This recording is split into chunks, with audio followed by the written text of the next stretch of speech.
YCP హయాంలో జరిగిన ఆర్థిక విధ్వంసంపై జగన్ బహిరంగ చర్చకు రాగలరా అని టీడీపీ సీనియర్ నేత యనమల రామకృష్ణుడు సవాల్ విసిరారు.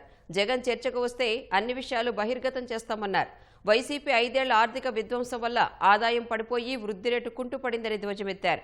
రాష్ట్రాన్ని దివాళా తీయించి 10 లక్షల కోట్లకు పైగా చేసిన అప్పు భారం నేటికి కూటమి ప్రభుత్వం భరిస్తుందని చెప్పారు. విజన్ 2047 లక్ష్యాలకు అనుగుణంగా ప్రభుత్వం ముందుకు వెళుతోందని యనమల తెలిపారు. గత కొద్ది సంవత్సరాల నుంచి కూడా వైసీపీ నాయకులు కానీ వైసీపీ ముఖ్యమంత్రి గారు కానీ చేసినటువంటి విధ్వంసం ఈ రోజు కూడా ప్రజలు మర్చిపోలేనటువంటి పరిస్థితిలో ఉన్నారు. అదేవిధంగా ఆ రోజున ఆర్థిక మంత్రిగా ఉన్నటువంటి బుగ్గన గారు రెవెన్యూస్ గురించి పట్టించుకోలేదు, అభివృద్ధి గురించి కానీ సంక్షేమ కార్యక్రమాల గురించి కానీ వారి ప్రభుత్వం కానీ వారి ముఖ్యమంత్రిగా ఉన్నటువంటి జగన్మోహన్ రెడ్డి గారిని ఏ విధమైన శ్రద్ధ చూపించలేదు. అందుకనే ఆ రోజున ఎకనామిక్ డెవలప్మెంట్ అంతా కూడా కుంటుపడింది. అటువంటి ఏ విధంగానూ అభివృద్ధికి నోచుకొని విధ్వంసానికి నోచుకున్నటువంటి జగన్మోహన్ రెడ్డి గారి ప్రభుత్వం బొగ్గన గారి హయాంలో రాష్ట్ర ఖజానా అంతా కూడా ఖాళీ అవ్వకుండా అప్పులు పాలైన సంగతి కూడా వారికి తెలుసు.